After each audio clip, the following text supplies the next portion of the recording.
हाँ तो मैं बता रहा था, उसमें 2 स्कूटी मैंने बताई थी, टीवीएस जुपिटर और एंटॉर्क।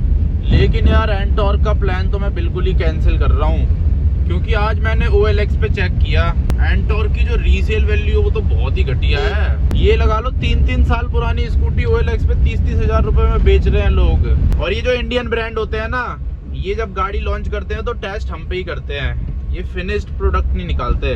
तो स्वागत है यार आप सभी का एक और नए दिन में। अभी टाइम सुबह के लगभग 7:30 होने वाले हैं, 7:20 हो रहे होंगे। और अभी अपने पुराने वाले घर से निकल रहा हूँ मैं अपने नए वाले घर की तरफ जाने के लिए। और अब मैं सीधा यहाँ आऊँगा संडे को। आज रात को वहीं सोऊंगा, कल रात को भी वहीं सोऊंगा, क्योंकि कल सैटरडे है। संडे को मेरे को जाना होता है सुबह सुबह घूमने, और सीधा आऊँगा संडे वाले दिन। तो अब चलते हैं, फटाफट निकलते हैं यहाँ से निकलते हैं और अपने काम निपटाते हैं। काम करना भी बहुत ज़्यादा ज़रूरी है, तभी तो नई स्कूटी आ पाएगी। YouTube के पैसों से तो आप सिर्फ पेट्रोल भरवा सकते हो, कुछ खरीद नहीं सकते। YouTube बेचारा इतने पैसे नहीं दे पाता अभी, बाद में देखते हैं, बाद में हो सकता है दे दे। तो बस अब निकलने वाला हूँ इस नर्क से बाहर, थोड़ी देर और बस इसको यू टर्न करने देते हैं। सामने स्वर्ग दिखने लग गया है थोड़ा थोड़ा। तो फाइनली पार कर लिया है मैंने वो एरिया।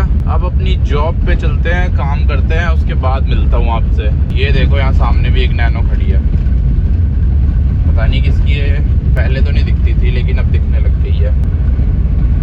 तो अब टाइम 12:30 हो रहे हैं और अपना काम मैंने ख़त्म कर दिया है और अब पहुंच गया हूं मैं अपने नए वाले घर पे। ये रही अपनी सोसाइटी, चलते हैं फटाफट से अंदर। तो अब यार खाने का टाइम हो चुका है अपना, और आज खाने में अपने पास है चावल और छोले चावल खाते हैं। तो अब टाइम शाम के लगभग 6 बजने वाले हैं और अब तैयार हो चुका हूँ, ये देख लो बैग टांग के जाने के लिए। बाकी ये कुछ अपना घर है। अभी फिलहाल मेरे को जाना है अपनी होने वाली वाइफ को लेने, फिर उसको घर छोड़ के आऊंगा, फिर उसके बाद जाऊंगा कहीं घूमने के लिए। वैसे तो उसके बाद भी नहीं जा पाऊंगा, क्योंकि मेरे को 1-2 काम है, वो कंप्लीट करके ये लगा लो 10 बजे के आसपास जाऊंगा। तो बहुत दिनों से ना रात को कहीं घूमने नहीं गया हूँ, इसलिए आज सोच रहा हूँ रात को घूम के आते हैं, कुछ खा पी के आएंगे। तो चलते हैं, अब जूते पहनता हूँ, ये वाले काले वाले। तो अब फिलहाल पहुंच चुके हैं हम दोनों रोड टू हेल है ये देखो बोर्ड भी आ गया रोड टू हेल का। और यार जैसे कि लास्ट वीडियो में मैंने बताया था कि मैं अपने लिए एक स्कूटी ढूंढ रहा हूँ, स्कूटी या बाइक, लेकिन फिर मैंने स्कूटी बताया था टीवीएस जुपिटर या फिर एंटॉर्क में से। ये देखो बैटरी वाली स्कूटी खराब हो गई, खराब नहीं हुई होगी, बैटरी खत्म हो गई होगी। इसमें तो ये भी नहीं है कि पेट्रोल डाल के चल दो, नहीं तो यहाँ आगे ब्लैक में पेट्रोल मिलता है, वहाँ से डलवा लेते हैं 1 लीटर और अपना घर पहुँच जाते हैं। पेट्रोल स्कूटर यार ज़्यादा प्रैक्टिकल है। हाँ तो मैं बता रहा था, उसमें 2 स्कूटी मैंने बताई थी, टीवीएस जुपिटर और एंटॉर्क।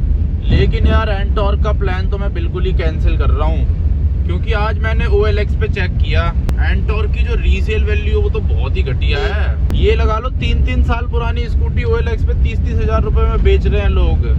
वैसे प्राइस थोड़ा ज़्यादा डाल रखा है उन्होंने, लेकिन कम करके वो 30 हजार पे आ जा रहे हैं। अब इस हिसाब से आप अंदाजा लगा सकते हो क्या रीसेल वैल्यू है एंटॉर्क की। इससे बढ़िया रीसेल वैल्यू तो जुपिटर की है। रीसेल वैल्यू के मामले में तो एंटॉर्क बहुत ज़्यादा बेकार है, और मेरे को सबसे मेन रीसेल वैल्यू ही चाहिए, क्योंकि अब मैं कोई सी भी गाड़ी खरीदूंगा लॉन्ग टर्म के लिए तो खरीदूंगा नहीं, इसीलिए रीसेल वैल्यू मेरे लिए बहुत ज़्यादा ज़रूरी है, जो कि एंटॉर्क में नहीं है। इसीलिए उसे मैंने कैंसिल कर दिया बिल्कुल ही। ऐसी स्कूटी या बाइक कुछ भी नहीं लेना ज़िंदगी में जिसकी रीसेल वैल्यू ना हो। सेकेंड हैंड में ले सकते हो, जैसे ये नैनो है, इसकी रीसेल वैल्यू नहीं है, तो सेकेंड हैंड लेने में फ़ायदा होता है बहुत ज़्यादा। सस्ते में आपको ज़्यादा वैलिडिटी के साथ कार मिल जाती है। ऐसी और भी मार्केट में जो कारें हैं, जैसे शेवरोले की हो गई, डैटसन की हो गई, ये सस्ती मिल जाती है, इसी वजह से रीसेल वैल्यू नहीं है तो सस्ती मिल जाती है, तो ख़रीदने में फ़ायदा हो जाता है। वहीं अल्टो वगैरह महंगी मिलती है, तो उन्हें ख़रीदने में इतना फ़ायदा नहीं होता सेकेंड हैंड में। इसीलिए अगर सेकेंड हैंड खरीद रहे हो तो ये गाड़ियाँ सही है जिनकी रीसेल वैल्यू कम है, लेकिन अगर न्यू खरीद रहे हो तो बेकार है, बहुत ही ज़्यादा बेकार है। कभी मत लेना गलती से भी, मेरे हिसाब से। बाकी सबका अपना अपना ओपिनियन होता है, लेकिन मैं तो नहीं लेना चाहता कोई भी ऐसी गाड़ी, बाइक, स्कूटी या कार, खासकर ब्रांड न्यू, जिसकी रीसेल वैल्यू ना हो। मेरे को तो लगा था एंटॉर्क की रीसेल वैल्यू सही होगी क्योंकि बहुत ज़्यादा बिकती है, रोड पे दिखती भी है बहुत ज़्यादा, लेकिन ऐसा है नहीं। अब क्या करें, कौन सी स्कूटी लें? मुझे नहीं पता। एक बताओ। मुझसे पूछते रहते हो, जुपिटर ले लो, मेरा तो पहले भी जुपिटर ही था। देखते हैं यार, अब तो ऑप्शन ही नहीं बचा, अब तो जुपिटर का ऑप्शन बचा है अगर रीसेल वैल्यू के हिसाब से देखा जाए। और एक एक्सेस 125 है, 1 लाख रुपए से शुरू होती है एक्सेस 125, उसका जो बेस मॉडल है, पर वो चलाने में बहुत स्मूथ है स्कूटी, और उसकी रीसेल वैल्यू भी अच्छी है एंटॉर्क के मुकाबले। वैसे सुजुकी की बाइकों की भी रीसेल वैल्यू इतनी कुछ खास नहीं है, बस उनकी एक्सेस की ही अच्छी है। मेरे भैया के पास पहले जिक्सर थी 155 SF, उसे बेचने में इतनी हालत खराब हो गई थी, इतना टाइम लगा था उसे बेचने में, और तब भी वो इतने अच्छे पैसे दे के नहीं गई थी, और वो बेची भी बाहर थी दिल्ली में तो कोई खरीद ही नहीं रहा था उसे। इसीलिए सुजुकी की सारी गाड़ियों की रीसेल वैल्यू अच्छी नहीं है, सिर्फ एक्सेस की अच्छी है। उसके अलावा जो बर्गमैन है, एवनिस है, इनकी भी अच्छी नहीं है। इंजन सब में सेम ही है, लेकिन तब भी रीसेल वैल्यू का इतना ज़्यादा फर्क है। तो इसी के साथ पहुंच चुका हूँ दुनिया के सबसे सुंदर शहर में, संगम विहार में। इसके जैसा शहर नहीं मिलेगा आपको। पहले खुद भी आप यहीं रह रहे थे। देखो ये रही जुपिटर 110 सीसी वाली। स्कूटियों में देखो कितनी प्रैक्टिकलिटी होती है, ये देख रहे हो, अंकल ने अपने बच्चे भी बिठा लिए, वाइफ भी बिठा ली, वो भी 2-2 बच्चे बिठा लिए, और क्या चाहिए बताओ। कार के मजे ले लिए अंकल ने। यहाँ से यू टर्न करने में थोड़ी मुश्किल होगी।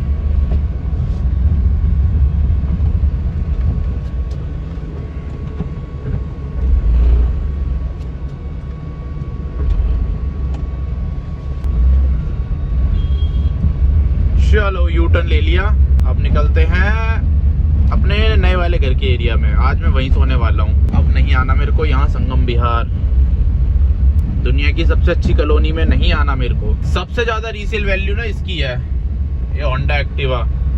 ये तो लोग 2017-18 मॉडल भी इतनी महंगी बेच रहे हैं। वैसे इस स्कूटी में है नहीं कुछ ऐसा, न चलाने में मजा है, बस इंजन अच्छा है इसका, बाकी सस्पेंशन वगैरह, हैंडल वगैरह इतना कुछ खास नहीं है। मेरे को तो सबसे बेकार स्कूटी लगती है एक्टिवा, और शकल भी इसकी इतनी कुछ अच्छी नहीं है। आज भी वैसी ही दिखती है जैसे हजारों साल पहले आती थी। लेकिन ये है कि लो मेंटेनेंस स्कूटी है, होंडा की रिलायबिलिटी है, कैसे भी चलाओ, ज़्यादा केयर भी नहीं करके रखोगे ना तब भी इंजन बढ़िया रहेगा इसका। लेकिन टीवीएस में केयर ज़्यादा चाहिए होती है, चाहे जुपिटर हो या एंटॉर्क हो। अब दोबारा से मेरी कंफ्यूजन बहुत ज़्यादा बढ़ चुकी है कौन सी स्कूटी लूँ। पहले तो मैंने फिक्स कर लिया था एंटॉर्क लेना है क्योंकि पावर ज़्यादा है, देखने में स्पोर्टी है। होंडा यार होंडा ही है, होंडा की बराबरी कभी इंडियन ब्रांड्स नहीं कर सकते इंजन के मामले में। ये मेरे से लिख के ले लो, इंजन और रिलायबिलिटी के मामले में होंडा की टक्कर नहीं कर सकते ये इंडियन ब्रांड। चाहे टीवीएस हो गया, बजाज हो गया, हीरो हो गया, कोई भी हो गया, इंजन के मामले में होंडा सबको खा जाएगा। और ये जो इंडियन ब्रांड होते हैं ना, ये जब गाड़ी लॉन्च करते हैं तो टेस्ट हम पे ही करते हैं, ये फिनिश्ड प्रोडक्ट नहीं निकालते। वहीं जो होंडा है, उसने अगर कोई बाइक या स्कूटी लॉन्च करी तो वो एकदम फिनिश्ड प्रोडक्ट होगी, उसमें कोई दिक्कत नहीं आएगी उसकी डिस्प्ले में, इंजन में, किसी भी चीज में। एकदम प्रॉपर R&D करके फिर बेचते हैं। तो इसीलिए यार ये एंटॉर्क वगैरह तो बेकार ही स्कूटी, तो इसीलिए यार ये एंटॉर्क का प्लान तो मैंने बिल्कुल ही कैंसिल कर दिया है। जुपिटर एक बार को फिर भी ठीक है, लेकिन एंटॉर्क तो बेकार है लेना रीसेल वैल्यू के हिसाब से। वैसे तो ठीक होगी स्कूटी चलने में, पिकअप, पावर सब उसमें है। 125 सीसी की सबसे ज्यादा पावरफुल स्कूटी है वो, लेकिन वही है रीसेल वैल्यू ही नहीं है, तो फिर फायदा क्या है इन सब चीजों का। अगर मेरे को लंबी रखनी होती फिर तो एक बार को चलो फिर भी काम चल जाता, लेकिन मेरे को रखनी है शॉर्ट टाइम के लिए। हो सकता है 6 महीने बाद बेच दूं, 1 साल बाद बेच दूं, तो कुछ पता नहीं है।